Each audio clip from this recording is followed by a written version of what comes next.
Experts testified before a Senate subcommittee on reviving the travel and tourism industry. Witnesses talked about the Travel and Tourism Act, aimed at helping the industry recover from the pandemic.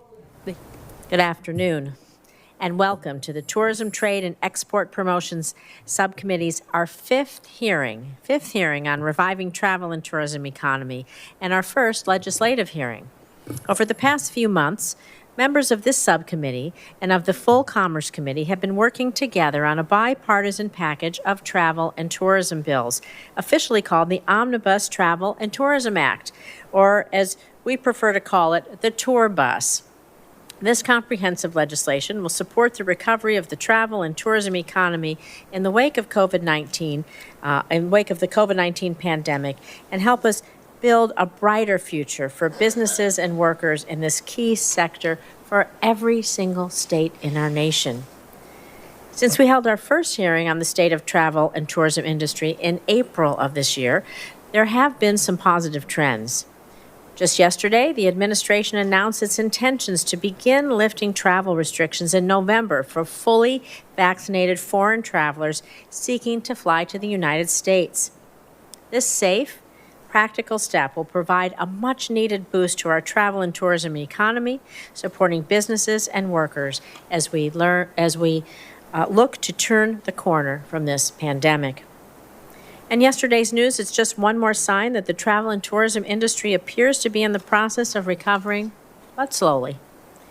Harry Reid International Airport in Las Vegas saw just over 4 million visitors in July, only 8% below its July 2019 numbers.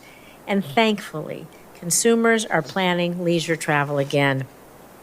Federal relief like the Paycheck Protection Program, the Restaurant Revitalization Fund, and the Shuttered Venue Operators Grant Program, well, they've helped keep businesses afloat during this very trying period. Support for tourism-heavy economies throughout the Economic Development Administration grants has also helped make this recovery possible. Widespread availability of the COVID-19 vaccine, of course, has provided the greatest stimulus, improving public health and consumer confidence. However, the travel and tourism industry, vital to every state's economy and workforces, still needs significant help. Business travel revenue is not expected to return to 2019 levels until at least 2024.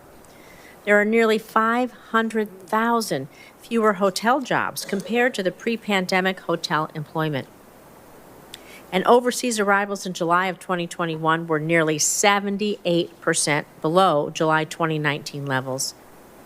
For numerous reasons, international travel remains virtually non-existent, and we look forward to the lifting of international travel bans.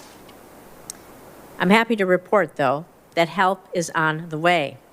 Not only focused on pandemic recovery, but also on the future growth of travel, tourism, and hospitality in years to come. We must help create and bring back good-paying jobs that depends on bringing more visitors to the U.S. and investing in the infrastructure that the travel and tourism industry desperately needs. The bipartisan bills packaged together in the Tour Bus package will create jobs and further support the recovery of the travel and tourism industry by Number one, establishing permanent leadership in the federal government on travel policies and strengthening the Department of Commerce's role in coordinating federal travel and tourism policies. Two, investing in Brand USA, the nation's public-private partnership dedicated to increasing international visitation to the United States.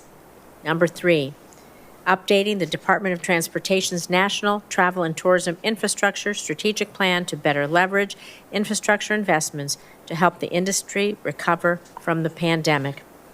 Number four, studying innovative ways to screen airport travelers for COVID-19 and establishing a temporary joint task force among the Department of Transportation, the Department of Homeland Security, and the Department of Health and Human Services to address the unique impact of COVID-19 on air travel, both during and after the pandemic.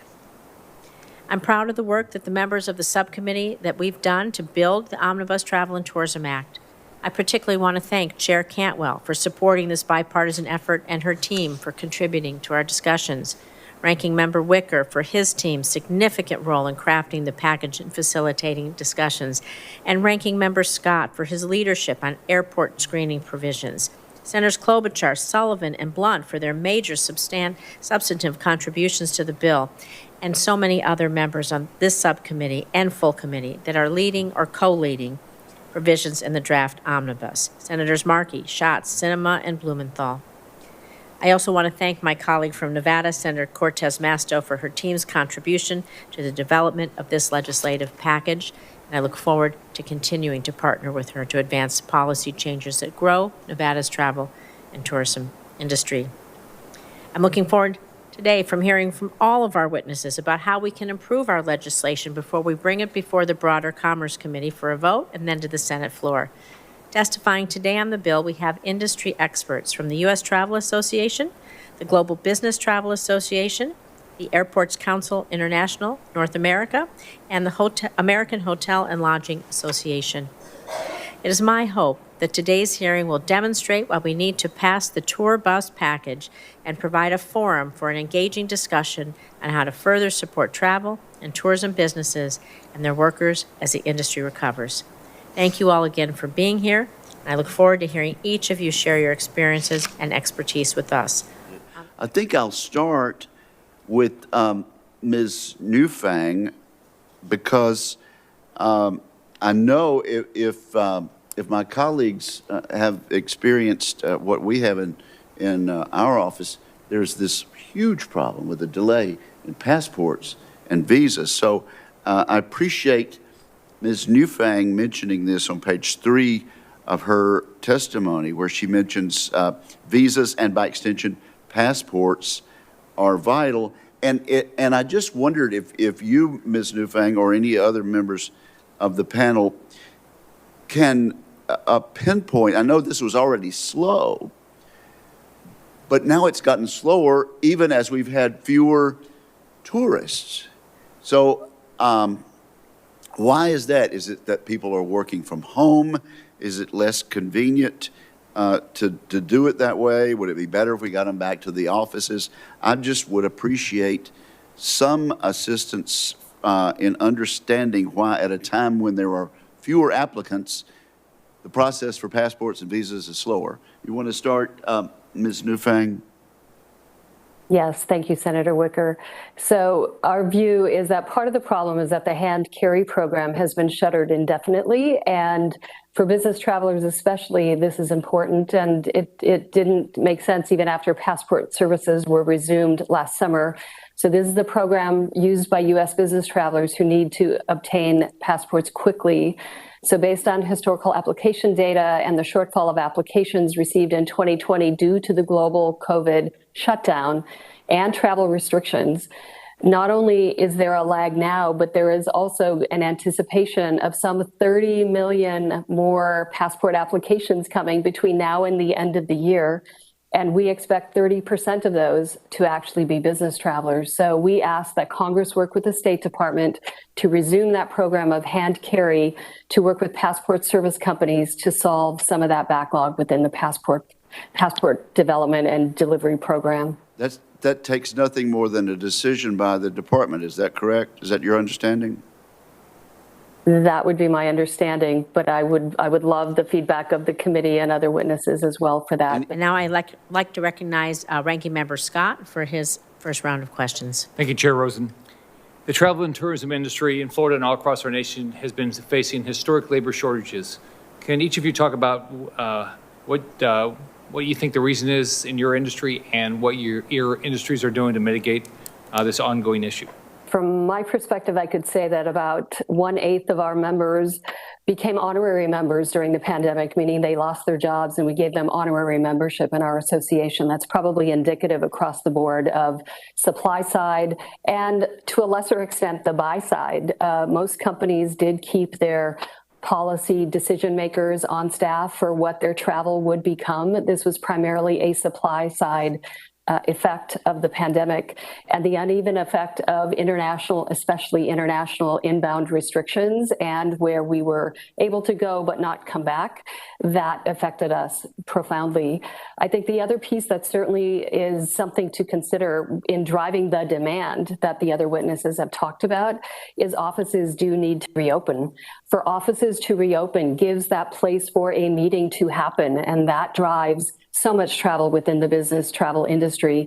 You travel to meet. You don't travel in business for esoteric reasons. So that meeting location is so very important.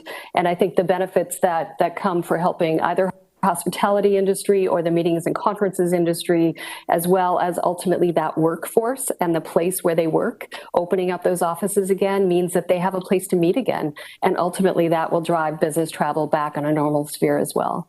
Ms. Neufang, from just global business travel generally, what do you think, what would you like to see in the Commerce report that looks at what we've been through and makes recommendations about the future? Thank you, Senator. I agree with Ms. Barnes on the sustainability issue. I think workplaces and CFOs as well as CEOs and their HR departments have woken up to the sustainability issue, sometimes using sustainability as their excuse not to be traveling again. So we need government help to support the kinds of sustainable actions around sustainable aviation fuel support or benefits, ground transportation options that are sustainable in urban centers to get those meetings back to where those urban centers are hurting the most. The second area is around work culture itself. I think there is a lot of study left to be done on the number of people that started jobs without ever having met their counterparts and leaving those jobs during this pandemic without ever having met a single person in their company, and how workplace culture and the travel, the commute, the pieces that are part of it, coming together to meet, to get work done is a primary function of humanity, and a way that we need to understand what, and if any, long-lasting effects those are, and who comes back first. What are their advantages when it comes to commerce and the way that they do their business? And finally, I would say this is, at least from what we read in many of the media outlets these days, will not be the last pandemic that we deal with in our lifetimes. And so what did we do well in the last 18 months? What could we have done better? And how can we get in front of, especially cross-border policy, cooperation, and consistency to make sure that we are approaching the next pandemic with as many tools as we have available, and making those policies set up so that there is less confusion and less inconsistency in the way that we process, whether it's ground border crossings or air travel into other borders in the future. So those would be three on my wish list. Now, my first question is for Ms. Neufang. Arizona is a prime destination for large business and group travel. And according to the Arizona Lodging and Tourism Association, business and group travel accounts for more than half of our annual hotel revenue. And according to Visit Tucson, since March 2020, the Tucson area has had 149 meetings canceled. That resulted in a $48 million loss in economic impact throughout the region. Now, Visit Phoenix estimates the decline in business travel resulted in over $950 million in lost spending. Estimates show that business travel may not return to pre-pandemic levels until 2024, and Arizonans are seeing that trend. Just last week, Phoenix had 3 large conventions scheduled for this fall cancel all in one day.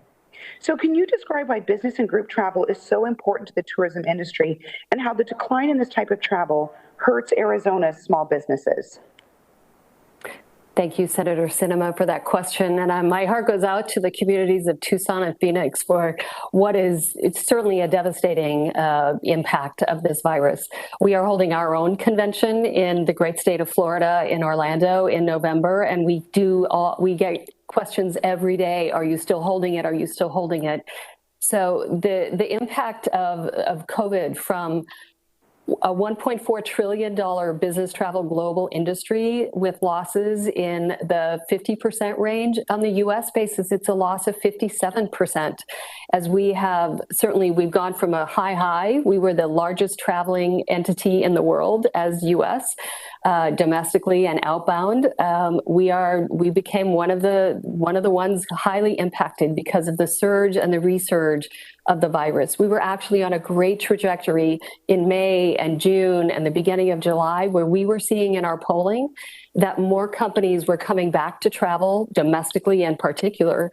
But what we see now, for example, is that 78% of companies polled just 3 weeks ago have still stopped all international travel for their companies, and only 18% with the current state of Delta variant we're planning to restart that in the next 3 months. So there's a long hill to climb. There are companies I speak to who are actually eager to get back on the road again. Certain types of travel will be back on the road again. And what we need to do, both as government and as industry, we need to celebrate the conferences and large meetings that come off without a hitch. And my board and I are speaking about that as we speak. We know that lots of convention centers are indeed putting on very safe conferences, and hotels are putting on large conferences of 200 to 800 people, all with the mitigations that we need to have. And I think we need to celebrate that return and the safety that we are showing as an industry on how to have a safe meeting and how to carry that forward to stop the panic, because we see some panic at the moment and we would really like to calm that down again. As we learned from Ms. Neufang's testimony, of course, and I don't have to tell it, I don't need any statistics, business travel is down, and conventions are down, and there is uncertainty out there. Senator Sullivan, he has the Visit America Act, of which I'm a proud co-sponsor, would help address this problem by creating an assistant secretary position within the Department of Commerce that would be focused on bolstering America's travel and tourism industry and coordinating strategies across multiple federal agencies. And so, Ms. Neufang, would you talk about the impact that creating this assistant secretary position could have on travel, and particularly the business and convention travel? As Mr. Shaw spoke to, we need that reliability. Those are those midweek travelers, right? That keep the hotels open during the week for our leisure travelers to come on the weekend. So, Ms. Neufang. Indeed, thank you, Senator Rosen. The crux of the matter is we very much support that. With yesterday's announcement of the ending of the travel ban on certain travelers to the U.S., it really becomes even more important that our messaging across the board be cohesive, be consistent. Travelers need that one-stop shop from messaging in order to understand what travel requirements are and whether borders are open and how they are open. So the creation of an assistant secretary position will allow for that greater cross-agency, cross-industry, and other cross-business collaboration to ensure travelers have the information they need to resume their travels to the U.S. I also just referred to safe conventions and being able to crow a bit about how safe they actually are. And I think this office would actually help with that cohesive message. Additionally, it's also important for that office to set and pursue goals to increase international inbound travel into the U.S. This is a daunting task in the current environment, come from a screeching halt to go to business as usual again. But having an office like this within the administration to pursue this is vital to our success, in my opinion.